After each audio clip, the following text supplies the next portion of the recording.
हफ्ते में कितनी दफा आपको वर्कआउट करना चाहिए? 3 दिन तो हर बंदा कर सकता है। 3 दिन एटलीस्ट 20 मिनट्स करें, ऑल्टरनेट डेज पे करें, लाजमी करें। जिम जा सकते हैं जिम जाएं, जिम नहीं जा सकते तो वॉक करें, कुछ ना कुछ करें। अब्डोमिनल कर, मैं कहता हूँ खाली लेट के क्रंचेस 20 मिनट डेली करते हैं ना, तो आपकी पूरी बॉडी को अफेक्ट करे। डाइट प्लान लिखवाते हैं या मेरी तरह जिम आते हैं, 2 दिन जिम करते हैं, वो जिम से भाग जाते हैं? मेरे जिम के बारे में कुछ कहना चाहेंगे? जो मैं आई थी आपके जिम में, दोबारा ज्वाइन किया था मैंने बड़े जोश से। अभी आपको दोबारा मोटिवेट करेंगे इसके बाद। वर्कआउट का सबसे आइडियल टाइम कौन सा है? आइडियल टाइम कोई भी नहीं है वर्कआउट का। जो हम कहते हैं ना कि यार साइंस ये कहती है सुबह के टाइम करने से, या साइंस कहती है शाम को, मैं इस चीज को नहीं मानता। मैं कहता हूँ भाई वो टाइम जिसमें आप रेगुलर नंबर ऑफ डेज कर सकते हो मैक्सिमम। कौन से ड्रिंक्स या स्नैक्स प्री वर्कआउट या पोस्ट वर्कआउट में बेहतर ऑप्शन है? प्री वर्कआउट में मोस्टली मैं कहता हूँ या बॉइल्ड पोटैटो खा लो, कॉफी ले लो, इस तरह की चीजें जो ऐसे, या बनाना ले लो जो इंस्टेंट एनर्जी आपको दे। कौन सी एज में जिम करना चाहिए? जब बच्चा रैशनल हो जाए, समझ बूझ रखना शुरू हो जाए, उसको फौरन कोई ना कोई फिजिकल एक्टिविटी करवाएं। जिम का मतलब ये नहीं कि आपने वेट जाके उठाने, जिम का मतलब है कि ऐसी जगह जहाँ फिजिकल एक्टिविटी करवाई जाती है। सवाल जो मेरा है वो ये है, आपके पास क्लाइंट्स की कोई सक्सेस स्टोरीज हो? हम पिक्चर्स भी शेयर करेंगे। काफ़ी ज़्यादा स्टोरीज हैं, काफ़ी लोग आते हैं।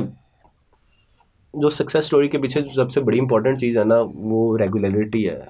जो मैंने देखा है कि जितने भी मेरे मेंबर्स थे जिन्होंने अपना 60 70 किलो कम किया है 8-9 महीने में, उनके पीछे, सबके पीछे एक चीज़ कॉमन थी, मोटिवेटेड थे, पैशनेट थे, और उनके लिए डू एंड डाई सिचुएशन थी। बिल्कुल बिल्कुल ऐसे ही है।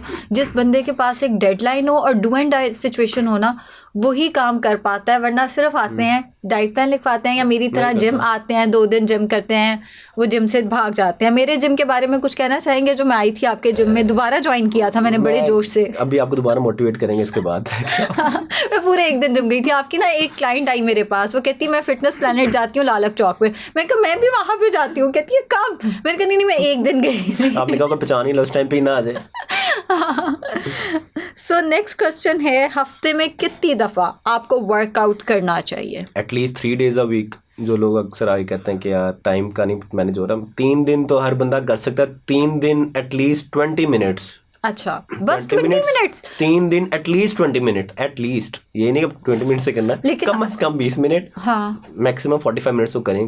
लेकिन जो लोग कहते हैं हम कर ही नहीं सकते, something is better than nothing. 20 minutes करें, ऑल्टरनेट डेज पे करें, लाजमी करें। जिम जा सकते हैं जिम जाएं, जिम नहीं जा सकते तो वॉक करें, कुछ ना कुछ करें। अब्डोमिनल कर, मैं कहता हूँ खाली लेट के क्रंचेस 20 मिनट डेली करते हैं ना, तो आपकी पूरी बॉडी को अफेक्ट करेगा। बिकॉज जब आप क्रंचेस करते हो, जरूरी नहीं पेट से फैट तो ऑब्वियसली नहीं जाता, पूरी बॉडी से कैलोरीज बर्न होती है। तो कुछ ना कुछ आपको एक्टिविटी करनी है, चाहे फिर आप स्किपिंग कर ले, रनिंग कर ले, जॉगिंग कर ले, साइकिलिंग कर ले।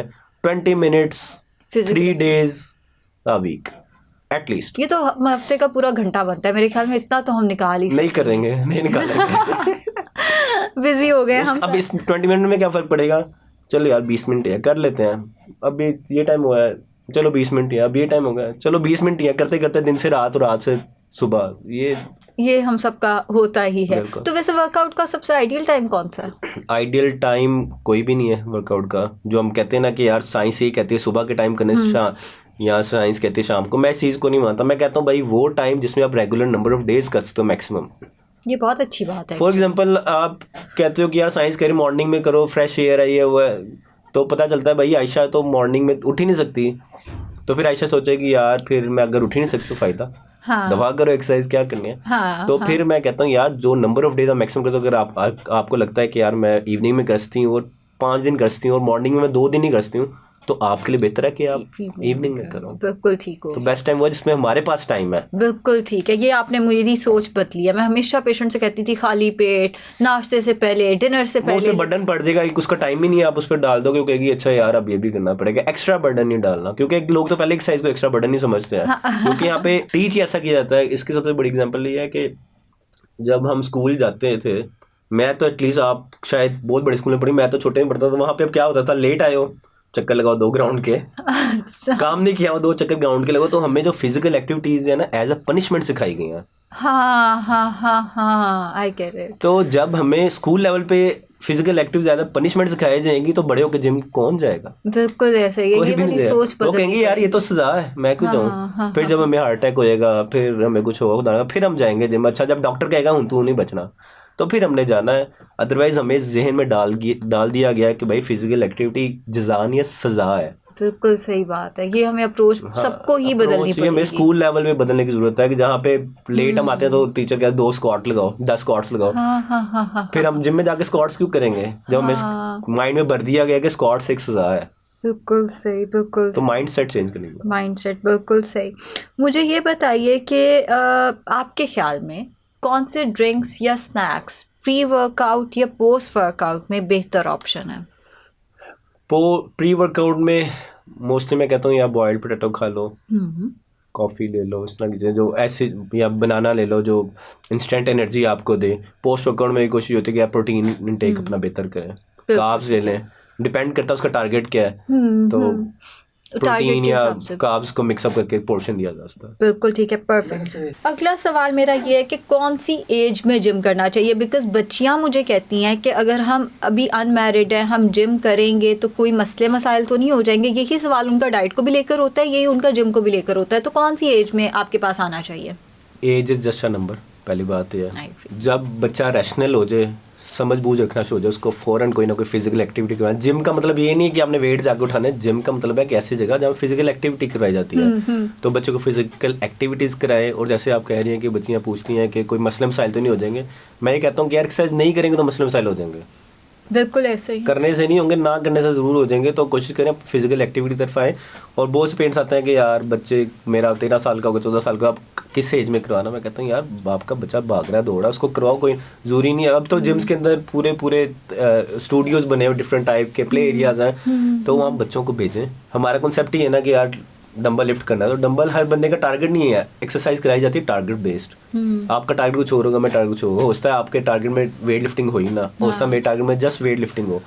तो हमने टारगेट बेस्ड ट्रेनिंग करनी है। जैसे मैं आपको पहले भी बताया था कि मेरे काम करने का तरीका कि जो क्लाइंट का टारगेट उसके लिए ट्रेनिंग कराए, घुमा फिरा के नहीं। अगर आप अपने टारगेट बेस्ड ट्रेनिंग करोगे तो आपको कोई मसला नहीं है। हर ट्रेनिंग फॉर ऑल, आप जैसे रैशनल हो तब से लेके इंसान के आखिरी सांस लेने तक मुझे एक्सरसाइज करनी है और करनी चाहिए।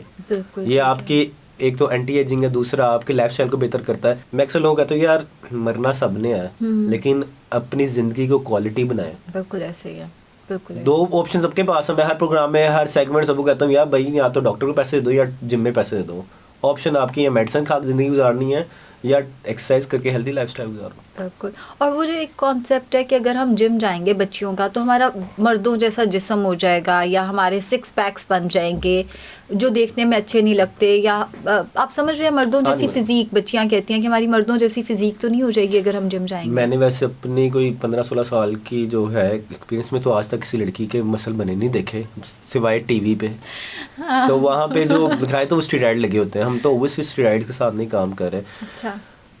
जो मसल डेवलप करती है बॉडी के अंदर वो होता है टेस्टोस्टेरोन। लेडीज़ में टेस्टोस्टेरोन ना होने के बराबर था, क्योंकि 1% है as compared to male. Ladies में एस्ट्रोजिन होता है। एस्ट्रोजिन मसल डेवलपमेंट नहीं करता, जैसे आपकी बॉडी को थोड़ा शेप अप करेगा, दैट्स इट। अब लड़कियां इसमें भी घबरा जाते हैं कि यार बॉडी को शेप अप क्यों होगी? तो शेप तो होगी जब फैट आपने कम किया, थोड़े मसल क्लैरिटी तो आएगी। अगर आप चाह रहे हैं कि यार वो भी ना आए तो आप थोड़ा सा गुड फैट कर लें, अगर आप चाहते हो सीधे सीधी बाजू रहे तो। अदरवाइज मसल डेवलपमेंट नहीं हो सकती। कुछ भी कर लें, हैवी वेट उठा लें, लो वेट उठा लें, कोई भी वेट उठा लें, लेडीज़ के मसल डेवलपमेंट नहीं होगी। जस्ट मसल टोन अप होंगे, मसल स्ट्रेंथ होगी, मसल इंड्योरेंस होगी, फ्लेक्सिबिलिटी बढ़ेगी बोन्स में। एक और कॉन्सेप्ट है कि हम जैसे ही जिम छोड़ेंगे हमारा वेट दोबारा बढ़ जाएगा, या हमारा जिस्म लटक जाएगा, या हमारी स्किन लटक जाएगी जिम छोड़ते साथ ही। तो इस बारे में आप क्या कहेंगे, क्या ऐसा होता है? बिल्कुल, ये जो है ना बहुत बड़ा इल्ज़ाम है जो जिम पे लगाया गया है। ये हर बंदा आगे कहता है और हर बंदे को मैं कहता हूँ यार ये ज़्यादती करते हो आप लोग इस तरह की बात करके। जिम छोड़ा तो बढ़ गया। अब मसला चल क्या रहा है कि जिम आप करने आए, 500 कैलोरीज आपने बर्न कर ली, डेफिसिट हो गए 500 कैलोरीज, प्लस थोड़ी सी गैरत क्लाइंट को जाग गई, माजरत थोड़ी सी क्लाइंट को आई नो गैरत जाग गई। उसने कहा यार ठीक है एक्सरसाइज तो कर रहा हूँ, चलो डाइट भी कर लें। डाइट से भी 300 कैलोरी 400 कैलोरीज का डेफिसिट डाल दिया, 800 कैलोरीज का डेफिसिट हो गया। तो वेट भी कम हो रहा है, बॉडी भी शेप अप हो रही है। अब क्या हुआ कि जिम छोड़ दिया। अब पहली चीज़ जो क्लाइंट के माइंड में आएगी यार जिम तो छोड़ दिया, अब एक्सरसाइज तो कर लिया, डाइट करके क्या करना, खाओ पियो ऐश करो। तो 500 कैलोरीज जो पहला जो डेफिसिट था जिम का वो भी अंदर आगे इंटेक में कन्वर्ट हो गया। फिर जो 300 कैलोरीज फिर वो डाइट से डेफिसिट वो भी आ गया, तो 800 कैलोरीज इनटेक हो गया। और एक्सरसाइज कर नहीं रहे तो मसल कॉन्ट्रैक्शन कम हो गई, बॉडी डी शेप हो गई, पेट बाहर आ गया। तो बिल्कुल इसमें सही जिम का कोई कसूर नहीं है, जिम ने तो आपको फिट रखा हुआ था और आपको मोटिवेट किया था कि आप एक्सरसाइज और डाइट भी करो। आपने जिम छोड़ दिया, आपने खुद ही डीमोटिवेट हो गए कि यार मैं अक्सर लोग कहते हैं यार जिम छोड़ दे कोई बात नहीं, डाइट तो करते रहो। आप जिम नहीं जा पा रहे, टाइम नहीं मिल रहा, आप हेल्दी तो खाओ। लेकिन हम कहते हैं या तो हम दोनों चीज़ें करेंगे या तो नहीं करेंगे। बिल्कुल। लेकिन मैं देखता हूँ बहुत से लोग हैं जो डाइट करने वाले हैं ना, वो एक्सरसाइज ना भी करें, जिनको डाइट किया जाता है वो करते रहते हैं। लेकिन जो लोग हैं ना ये हमारे जिम वाले, ये जिम ना करें तो डाइट भी नहीं करते। इसलिए फिर बाद में आए कहते हैं यार मैं जिम छोड़ दिया तो मेरा ये हो गया वो हो गया। फिर बड़े बड़े एंगल बना के हम बताएंगे, हम कहते हैं यार आपने खुद ही बेड़ा गर्क। एक मेरा क्लाइंट है, बड़ा अच्छा, नाम नहीं इसका लूँगा, बड़ा पुराना क्लाइंट है, रेगुलर आता है मेरे पास। सर मैं डाइट कर रहा हूँ बड़ी ये, मैंने कहा अच्छा ठीक है। उसको नहीं पता था कि उसने मुझे ना स्नैपचैट पे ऐड किया हुआ था। मैंने कहा अच्छा, मैं सुनता रहा। मैंने कहा यार कल क्या खाया था? सर मैंने कहा मैं परसों, बड़ी स्ट्रिक्ट डाइट है, मेरे चक्कर आ रहे थे ये वो। मैंने कहा मैंने कल रात को देखा बर्गर खा रहे थे वहाँ जगह पे। मैं कहा परसों इधर दोस्तों के साथ। आपको कैसे पता? आपको उसको ज़हन में नहीं था कुछ ऐड। मैंने कहा स्नैपचैट। सर आप मेरे पास ऐड है? मैंने कहा हाँ जी। अच्छा, आपको पता मैं भी अपने पेशेंट्स को कहीं ऐड नहीं करती, लेकिन स्नैपचैट पे ऐड कर लेती हूँ, क्योंकि वही बात, हमने तो बड़ी डाइट की है 15 दिन, तो हमारा वजन कम नहीं हुआ, तो मैं स्नैपचैट देख रही होती हूँ। मैं कभी पेशेंट को ये नहीं कहती कि मुझे पता है कि तुमने क्या किया है, बट फिर मैं अपने आप को एटलीस्ट गिल्ट नहीं देती कि हाँ भाई मेरी वजह से नहीं है, मेरी वजह से नहीं है, इनको पता है ये क्या कर रहे हैं, वो माने या ना माने वो अलग बात है। लेकिन मैं आप लोगों की चालाकी को सलूट करता हूँ कि यार आपको पता है कि आप डाइट नहीं कर रहे, आपको पता है आप एक्सरसाइज भी ऐसे करते हो कि ट्रेनर 10 बार फ़ोन करते हो तो आप करते हो, उसके बाद भी जब वेट बढ़ता तो आप ट्रेनर को कहते हो यार एक्सरसाइज ठीक नहीं करा रहा तू, डाइट ठीक, डाइट तो मैं ऐसे कर रहा हूँ। तो यार इस तरह ना ट्रेनर की भी मोटिवेशन खत्म हो जाती है। यही मैं कहती हूँ। और मेरे ख्याल से डाइटिशियन की भी कि यार ये कर ही नहीं रहा तो फ़ायदा। खास तौर पे मेरे पास जो पर्सनल ट्रेनिंग के लिए लोग आते हैं, मैं उनको हमेशा कहता हूँ कि यार अल्हम्दुलिल्लाह मेरा एक बड़ा सेटअप है, जिम्स की चेन है, मुझे कोई मसला नहीं है मेरे से कोई पर्सनल ट्रेनिंग करे या ना करे। मैं उससे कहता हूँ यार अगर तो आप सिंसियर हो अपने साथ तो फिर करो, अदरवाइज मेरे पास भी टाइम नहीं है। ऐसे ही बिकॉज ऐसे ट्रेनर भी डिमोटिवेट, अगर आप